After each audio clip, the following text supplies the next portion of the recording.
Praise the lord. దేవుని పరిశుద్ధ నామమునకు మహిమ కలుగునుగాక. క్రీస్తునందు ప్రియమైన సహోదరి సహోదరులకు నా హృదయపూర్వక వందనములు తెలియజేయుచున్నాను. ఈరోజు దేవుని వాగ్దానం, నా అంతరంగమందు విచారములు ఎచ్చగా నీ గొప్ప ఆదరణ నా ప్రాణమునకు నెమ్మది కలుగజేయుచున్నది. కీర్తన గ్రంథము 94వ అధ్యాయము 19వ వచనం. ప్రియమైన సహోదరి సహోదరులారా, మన జీవితంలో ఎన్నో రకములైన సమస్యలు, ఎన్నో రకములైన విచారములు కలిగి ఉంటాము. అయినప్పటికీ మనం ధైర్యంగా ఉండాలి. ఎందుకంటే మనం నమ్ముకున్న దేవుడు గొప్పవాడు.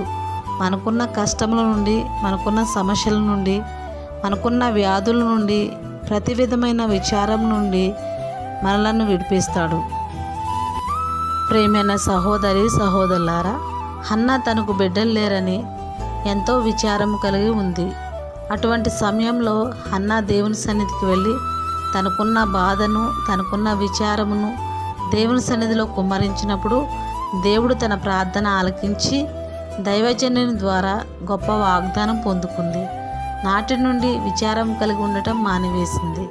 ఈరోజు వాగ్దానం వింటున్న సహోదరి సహోదరుడా, నీ అంతరంగంలో ఎన్నో రకములైన విచారములు, బాధలు కలిగి ఉన్నప్పటికీ దేవుడు నీకున్న విచారములు కొట్టివేసి గొప్ప ఆదరణతో నిన్ను నింపుతాడు.